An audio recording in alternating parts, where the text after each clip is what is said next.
Sky Squad, we are back in the building and we're talking the Real Housewives of Potomac, Season 8, Episode 13. But the question and the title of the episode is Sharing Really Caring? We've got some questions for y'all, okay? We back, y'all. We back in the building and we got to discuss the episode and break it on down. To be honest with y'all, I did not miss Potomac while it was off because I just felt like, it was a weekend where I wasn't being triggered and it felt good. I'm not even going to lie to you. It felt good to not feel so triggered. And I do feel like the break was actually pretty helpful towards, giving me a fresh lens for which to sort of break down this Wendy and Nneka drama. Okay. So I want you guys to chime down in the chatterization what you guys would rate the episode on a scale of 1 to 10. Right now, let me know what you're going to rate the episode on a scale of 1 to 10. I'm going to give you guys my rating, but today we have a sponsor. Listen, when we are blessed enough to have these sponsors for this channel, it is super important that we go out and support. So let's get into what we got to do today. Today's video is sponsored by Midas Merge. So y'all know in my downtime, I need my brain literally on pause. And I like to escape into a whole other world. That's why I love games like Midas Merge, because I get to explore this whole new universe. But get into this scandalous backstory. So the goal here is to help King Midas and Queen Leah restore the Gardens of Gold. But to do that, you need to hatch these new creatures and feed them with the magical items to create sunbursts and literally light up the land covered in darkness cast by Nyx, the goddess of night. Oh yes, this is scandalous. And y'all already know I love a mission. So the first day I played for literally 3 hours, discovering clues and uncovering the story behind Nyx's decision to cast shadows in the Gardens of Gold. Y'all know I also love a free game. So there are literally no ads and you can play offline whenever you want. So if you want to get in the mix and help us take down Nyx, download Midas Merge for free using the QR code or the link in the description of this video. All right, so for me, y'all, I am going to rate this episode a shocking 7.9. I was gonna give it an 8, which is really kind of standard, but I gotta take away some points. And let me tell you guys why. For me, I am just disappointed that this conversation that is happening between Wendy and Nneka is happening so far down the line. It's episode 13 and the two ladies are just sitting down for a ponderosa. Like, in what world does this make sense where these two women would not have talked and had a conversation before this? So I got to take away some points for keeping us waiting for this moment for so long. It just doesn't make any sense to me storyline wise, and I'm shocked that it was let to go on for so long without somebody pushing for this to really happen. Now, I don't know if it was just Nneka that was pushing or if it was maybe the producers pushing Nneka, but when we get into this situation, I have some interesting thoughts about it. The other thing was, it just felt to me like more of the same with Potomac, and maybe it is simply just that I'm just tired of this giant cast divide. But let's just go ahead and dive into it for the sake of diving into it. All right.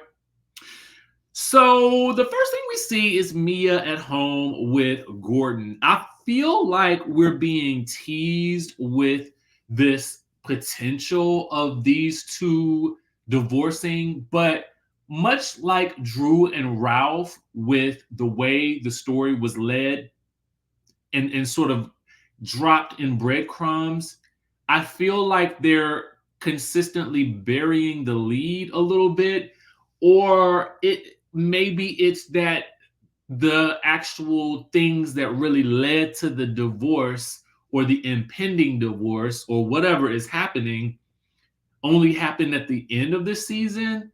I really don't know. I feel like they're trying to give us something, and I'm not sure what they're trying to give us, because the situation with Mia and Gordon is a bit confusing to me, right?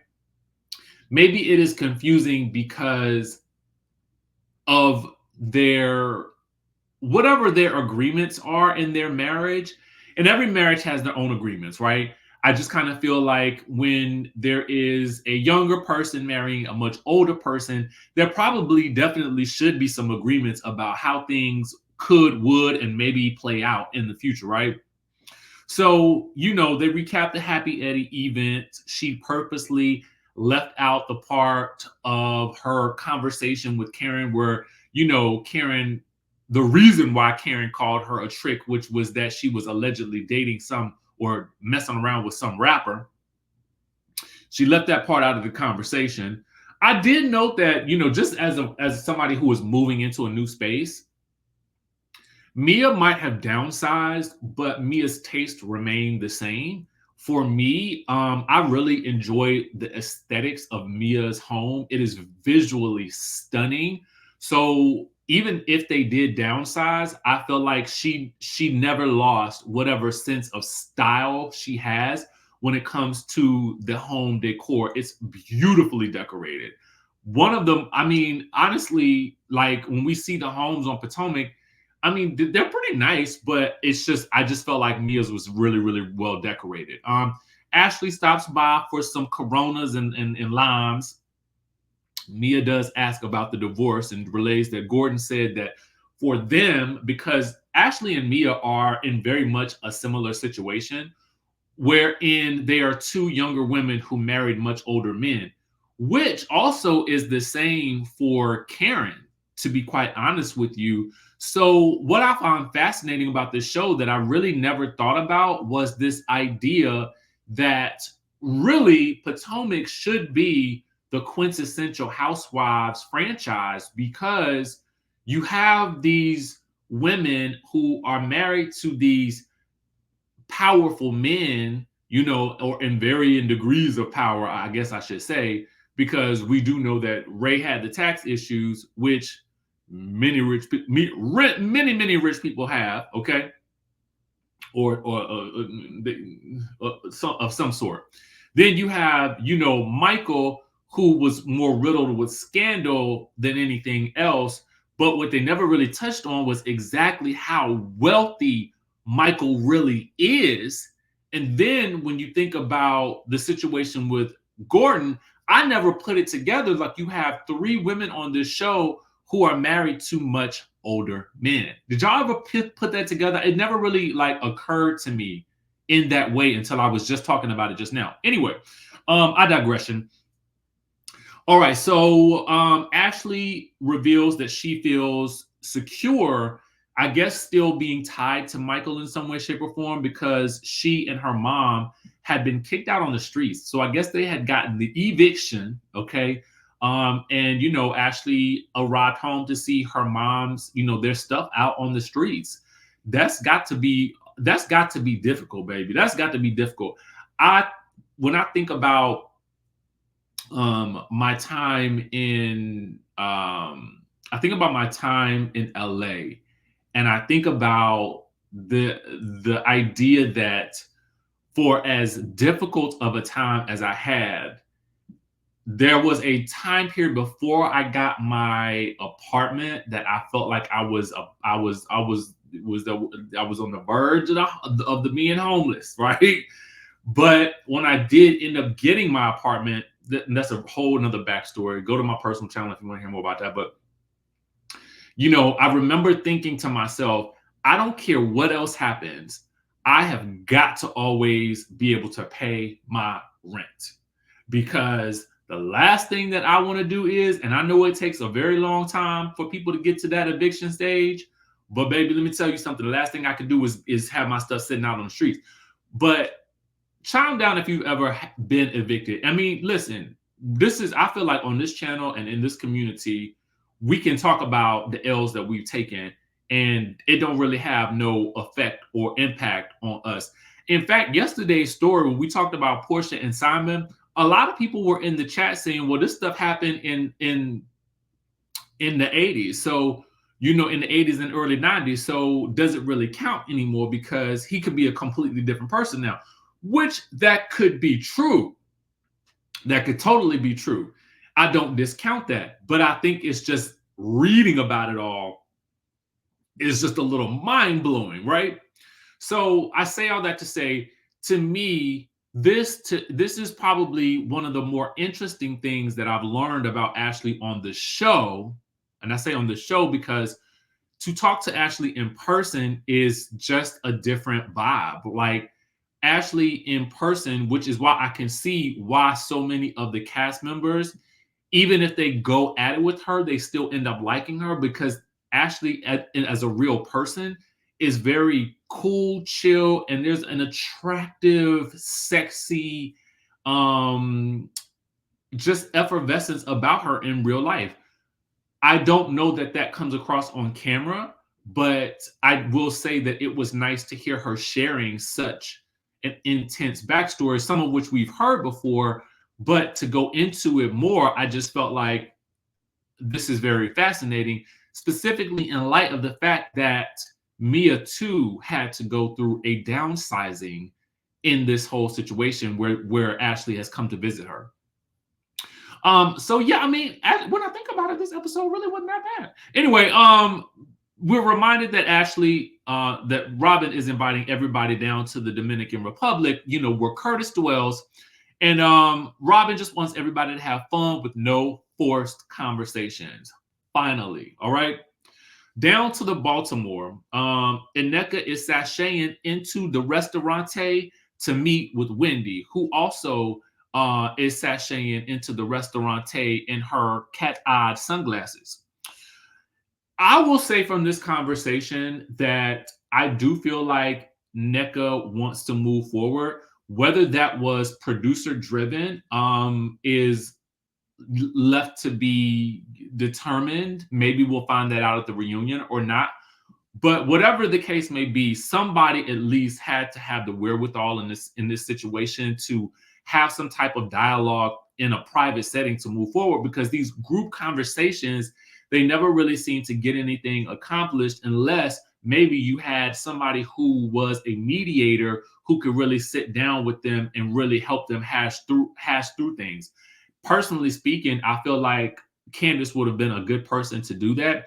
Maybe even Ashley. Not Ashley. Oh my God, no, my bad. I meant Karen. Just because I kind of, well, probably not Karen either, because Nneka feels like Karen was shading her. So I don't know.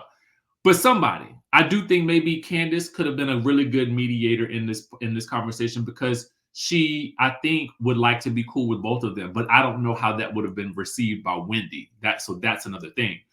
Again, I did feel like Nneka came into this wanting to move forward. She ultimately does apologize to Wendy for calling her mom a witch and for calling her a bitch. Now, before we get there, though, we've got to talk about the lebe of it all, the shrining of it all, and how we got here outside of what Ashley did. Because Ashley, yes, was a part of a catalyst for some extra drama between them, but the majority of their drama seems to be stemming from some things that happened off camera. So we will, in fact, never know what really happened, because we are forced to rely on second and third hand information from Lebe, who, unfortunately, we don't know very well. So since I don't know Lebe very well, I don't know the truthfulness with which she speaks, right? Or as Karen says, the strip of land from which she may govern. Baby, if you did not watch What Happens Live last night with Dr. Jackie and Karen,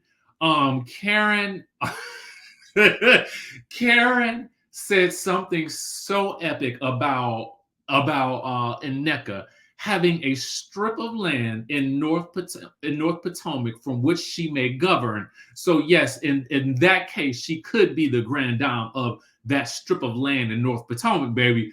I cracked up laughing. Andy was gooped, gagged, and delighted. You could tell. It just rolled off of Karen's tongue.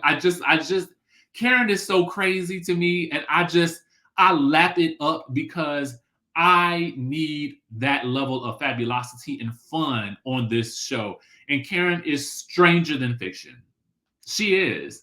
But that's what makes her so amazing. She is a riddle wrapped in an enigma, but not in the way that I said about Drew. In a way that works for reality TV. You know what I'm saying? Anyway, I digress. So speaking of Watch What Happens Live, there was was he a football player? I know y'all gonna tell me in the comments because listen, um, once I once I grew up and got out of high school, sports was the last thing that was ever on my mind. So with that being said, I don't know what he do. I think he's a football player, but anyway, his mom was on there and they were bartending last night on Watch What Happens Live. The mom just so happened to be Nigerian, I think that's what she said. And she talked about this storyline and she said this is not something that should be on television to be consumed as entertainment. And I totally agree with her on that. I think from the moment this whole situation began, we all had a certain level of ick for how it was playing out with respect to just being sensitive to culture. You know what I'm saying? Specifically Nigerian culture. So for me, I just never really felt good about it. And I don't even feel good about talking about it now, but I'm going to briefly run through my thoughts on it. I feel like there were some things that Wendy said last night that were factual. Like, I did agree with her. It is a fact that Nneka called her mom a witch. It is a fact that she called Wendy the B word, right? But it is also a fact that Wendy called Nneka a crackhead. And that is something that I think that even after Nneka apologized for calling her mom a witch and calling her a B, Wendy did not acknowledge as well. And I think that's something that maybe Nneka wanted and she didn't get. So I think for Wendy, she came into this conversation like, you talking smack about my mama. Once you call my mama a witch, I was never really gonna like be able to get over it. And I think that's just the bottom line. What do I think about Nneka calling Wendy's mom a witch? Well, to me, I feel like it's one thing to know or to have an understanding that you've heard that her mom has submitted your name to a shrine. No, I don't know if this was just conveyed to Nneka via Circa Ave, via Lebe, or Circa. I think Miss Mama said that she actually called Lebe and said it's difficult to make a friend and very easy to make an enemy or something to that effect. If that is what she told LeBay, and then LeBay went back and told Nneka something, I don't know if she added in the shrine or if Miss Mama added in the shrine and didn't tell us that she added in the shrine. Regardless, I don't know because we don't have any evidence of this conversation.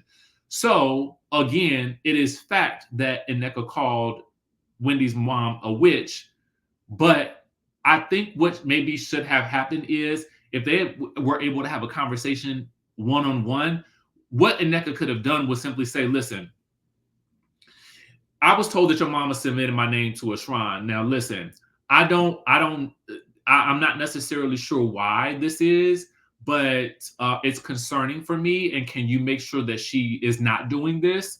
Because I don't like it. And this is what I was told. Now, then to take things a step further and to call her a witch, I think now we have stepped into a different territory. And that is the reason why Wendy still has this major issue that she can't seem to let go of. And after somebody's called my mama a witch, I just don't know that I would be able to do it either. And I'm looking at it as much as I would want everybody to be able to just kind of like move along. I just think that we've gone into some territory that is very difficult to come back from in reality. So I get it. Essentially, Wendy is like, girl, listen, I can be cordial with you, and that's about all I can give you because you don't want to make peace today. I did feel like Nneka wanted to make peace.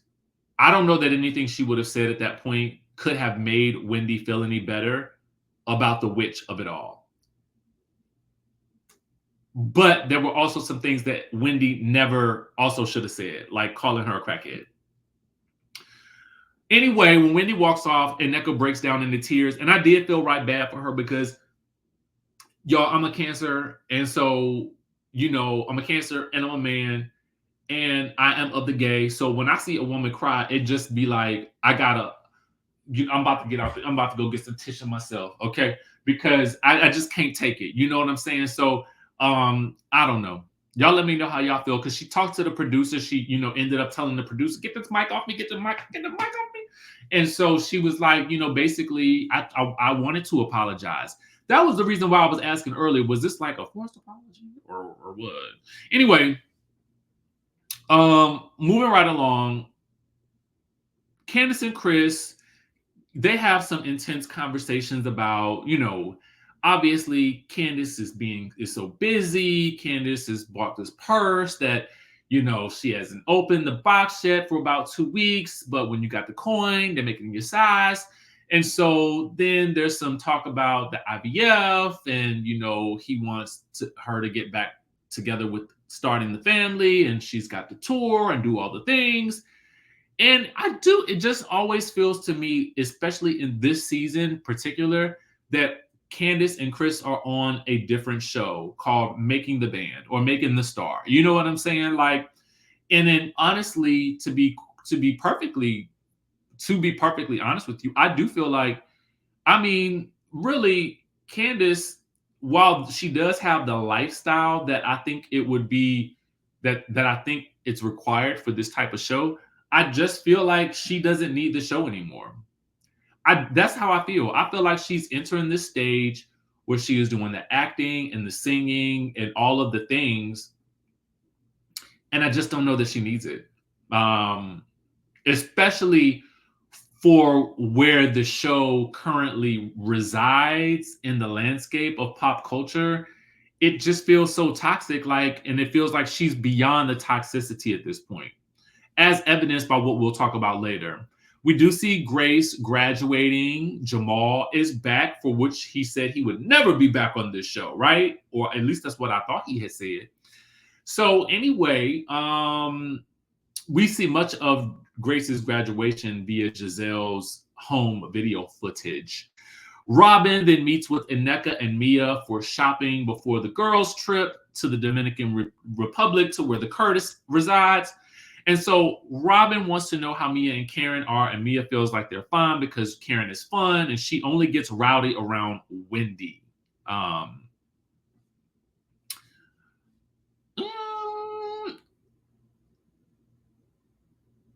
Yeah, more on that later. I got to see how this relationship plays out. Nneka tells them about her apologizing to Wendy, but that Wendy basically didn't accept it. They all agree that Wendy just does not want to move on. Okay, so they head to the airport for their trip, and we learn that Kiana has been invited because Robin already knew her. There is a concerted effort to let us know all of a sudden that Kiana is known by Robin as well as Gizelle. But when she was first introduced, she was only introduced as a friend of Wendy's. Now, this episode here, I feel like they are trying to paint a picture for us that Wendy is not as close to Kiana as maybe we were led to believe. That is what I think the case is being made for. And I don't know why, to what end, but I'm going to tell you guys that these are the clues that lead me to believe that. Robin already knew her, and Gizelle is like, oh, yes, I already knew Kiana because I met her through Cal. That should have been expressed a long time ago when we were first introduced to Kiana, but maybe there is going to be something that is happening that leads us to learning a lot more about Kiana, like her getting her own confessional. I'm just trying to follow the breadcrumbs and see what's really going on. And I'm going to give you guys the next clue in about 2 seconds. Okay. We learned that the ladies will be staying in one villa. Karen thanks Robin for inviting her because apparently Ray goes there every year. And at one point in time, she had called him years ago and a lady answered the phone, but he said it was the cleaning lady. And Gizelle think it was, he was cheating or something like that. That's what, because the rumor is, according to the ladies on Potomac, that the men's go to the DR to get the women's. Now, it's so funny to me because I was waiting for Andy to bring this up on Watch What Happens Live, since you did have Karen and Dr. Jackie on there, and the Dominican Republic was the trip that the girls went on. And that too is where Curtis resides, or not resides, or at least spends quite a significant amount of time. So with what we're hearing about the Dominican Republic, for which I have been, I did not know that at the time when I went, that this is where the men's go and gets the women's or something like that. I really don't know. And I also feel like that's a little bit of a generalization or a stereotype. But anyway, so apparently that's the case. So it just did lead me to wonder, well, I mean, is anybody going to bring this up on the Married to Medicine? Now, I know they're not going to bring it up to Dr. Heavenly because Dr. Heavenly's going to probably give them the smackdown for saying anything nasty about Dr. Jackie. That's a ride or die friend like that. I listen. I do got a friend like that. I ain't gonna even lie. I got a friend like that. I got a friend like that. I do. So I ain't hating on it. Anyway, they arrive at the resort. Candiace wants to know, did Juan pay for this villa the same way he paid for that girl's hotel, the Canadian girl? Wendy wants to toast to Robin and the trip. It seems like Wendy is trying to be the girls trip, you know what I'm saying? Like I feel like she's embracing just being on a girls trip with the girls, whether they like her or not. Okay. Meanwhile, Kiarna gets a confessional. We learned that she has some type of ulcer that was activated from the champagne, which she had on, I guess, maybe the plane. And so she got to run to the bathroom. Now, this to me will be important later because I need to understand why some things happen. Meanwhile, Robin's room is essentially a palace, and then they have some doubles. So they get to dividing up the rooms, right?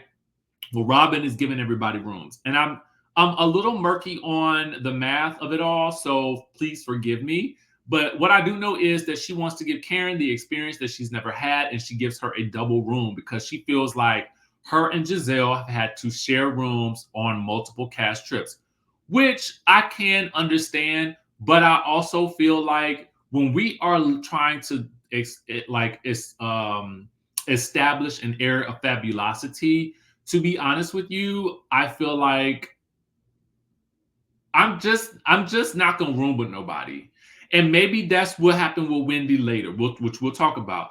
But I just don't want to room with nobody. And I'm just gonna be very real with you on that. Like, I feel like I am a grown adult at this point in time. And so if I'm going on one of these like trips with like a group of friends, I really don't want to stay with nobody at this point because, again, I feel like I'm grown. Why would I need to stay with somebody when I feel like and being an introvert too? I feel like when I go on a trip and I have to be around the people all day, when I get back to my room at night is my time to decompress and recharge my battery. So it really ain't about being too good for it. I mean, as much as it might be being too grown for it, but I also just feel like I just need my space to kind of like chill. You know what I'm saying? So there's an issue where Karen, well, essentially, I'm not mad that Robin did it, but I think what I'm more mad at is that seems to be a concerted effort to stick it to Karen. And it's just funny to me because for as much as we were told that this was going to be the season where Gizelle and Karen got to really got a lot more friendly, it still seems like same old stories back again. Okay, which is going to lead to Candiace walking out later. But again, we're going to tie all of these knots all the way back up in just 1 second. Gizelle can stay wherever she wants. Nneka gets a single. Ashley gets a single for her birthday. The rest of the girls got to fight it out amongst themselves. Karen ends up walking out in a huff because she does not want to share a room and she wants a room with a view. Ashley was going to give her room, but Karen, and Ashley seems a little bit upset that Karen wants a single room with her view. My mind is this: if you are unhappy with the accommodations for which I have provided, and you want to go spend your coins to get your own room, go right ahead. I guarantee you Robin ain't paying for this trip. So why should anybody be offended? Who cares? Just because I don't want to suffer through the circumstances for which you are trying to put me through, girl, get out of here. No. Okay. Now, Karen probably should have taken that room that Ashley gave her because she's going to end up having to take it after she gets homeless for some reason. Now, I don't know why the lady was like, well, it's going to be $5,000 for your suite. Then all of a sudden, Karen is not in a suite. Did you not have the money? Like, what was going on? Like, why didn't they give you the room? Was it overbooked? All I know is that at the end of the day, Karen did not get the room.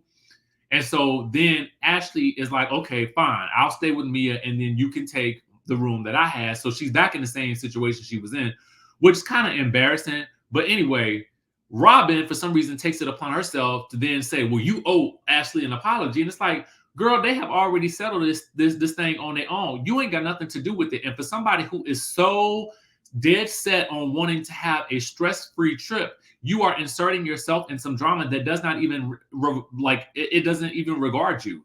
You have a whole palace. Why do you care what anybody else does with their peasantry suites? Like, I wouldn't even think about it. And that's no shade to, the rooms that the other girls were staying in. But when I saw them in comparison to Robin's, I wouldn't care what was going on if I was Robin. You have finally gotten a room that is fit for a queen. And here you are sitting around throwing tomatoes, getting off of your chariot to argue with the people that's in rooms that's not even as good as yours. Girl, I would have been gone. Like, it wouldn't have been a thing for me. So then, Karen got to tell her to shut up, and then Robin goes into this blah blah blah blah blah blah blah blah blah, and it's just like so stupid to me. I'm like, girl, you should be so happy that you are even. First, you should be happy that you got to plan this little trip or whatever like that, especially considering that you really don't want to share your life on camera, okay? You really would rather share it on your podcast down to the paywall. But I digress on that. I feel just like you, at this point in time, if it were me, I would have just been going to my room, like, let them girls fight it out amongst themselves. So anyway, Gizelle, who, as they're splitting up these rooms, there was this interesting moment, and I had to go back and watch it again today with Wendy, where she says, I'm not sharing with Kiana. Now, I did not know if that was shade, because it seems as though, as I said, there seems to be a picture being painted of Wendy that she is not really there for Kiana. And she was introduced on the show through Kiana. So Gizelle, who, again, we learned met Kiana through Cal, goes to check on Kiana. Kiana is staying alone and revealed that she did open up her room to the other girls because it sounded like she had a double room. Kiana says thank you to Gizelle because no one else checked in on her. And Gizelle is like, ooh, I mean, so your girlfriend, like Wendy? I mean, basically, she's kind of insinuating like, Wendy's maybe not such a good friend. That's the inference that I got from it. And I'm trying to figure out where we're going with this. So did y'all pick up on this? Now, I could not tell if it was because Wendy ended up getting her own room, or she would have preferred to room with Candiace, or that she just did not want a room with Kiana. Or was it that she didn't want a room with Kiana because Kiana had maybe the bubble guts or something like that? I really wasn't sure. So can somebody in the chat tell me what you thought? Because this was a difficult situation for me to sort of discern, especially with regards to what I feel the producers want us to see, right?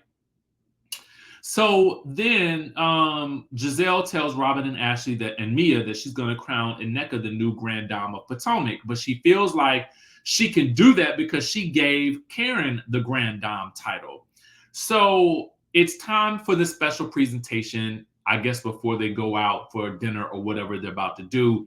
And once all the girls gather together, Gizelle says, Nneka, because was it just me, or did y'all hear her call her Nneka? Like nay, Nneka. Like it's not Nneka. It is no more Nneka. It is Nneka. Okay. So anyway, she says, Nneka, recently you told us you moved into your new home, and you told us that Karen shaded you for living in North Potomac. Therefore, henceforth, since you own your strip of land for which you may govern, we will crown you the new Grand Dame of the Potomac for being an actual homeowner. But the inference there was that Karen is only a mere rental in Potomac proper. Okay. So at that point, Candice walks off. She's like, for this sinister imp to try to tear down Karen, she was just like, it's just nothing new. And I totally agree. This is why I said earlier, I feel like Candiace is just really kind of over the toxicity, the repetitive toxicity at that. And I just kind of feel like, I mean, I don't know, was walking off what I would have done? I don't know. I probably would have checked on Karen first to see if she was like, okay, well, like how was she feeling about it? You know, Karen is gonna take it in stride anyway, and she ain't gonna let these people see her sweat or whatever like that. And if she does, she gonna cover it with a good wig. But you know, Candiace was really just not here for it. And I get it. You get to a certain point in your life, and I feel like Candiace is about to get to that Tammy Roman point where Tammy Roman was before she left Basketball Wives, where it was like, girl, I really ain't got time for this level of drama no more, because you know Tammy is on every show that's out. Okay, Tammy is on every last single show that is on television right now. And if you don't believe me, just turn on your television, and there you will see Tammy Roman. And quite honestly, I believe that Candiace is following in that down that same path. So for me, I'm just like, girl, I would get on. I would be gone, girl, because at the end of the day, it's really not worth your time to be continuously having to deal with this level of petty drama. So I don't know. Y'all let me know what y'all thought about it in the comment section down below. And what do you got? Who would you guys want to see actually come back to this show that would make it like good and worth your while to watch? Because I'm having a hard time figuring out what I'm going to do next season. Obviously, if I'm still recapping shows, then I will still probably do it. But it just has become one of those shows that I'm like, I'm just not as, it's not as fun as it used to be. But again, that could potentially change next season, because who knows what will happen. And I'm just going to keep watching and keep my hope and keep the hope alive. Listen, thank you guys for tuning in. Make sure you guys subscribe if you haven't done so, and hit that notification bell button and click that like button before you leave. Just go ahead and click it right now. Click it right now.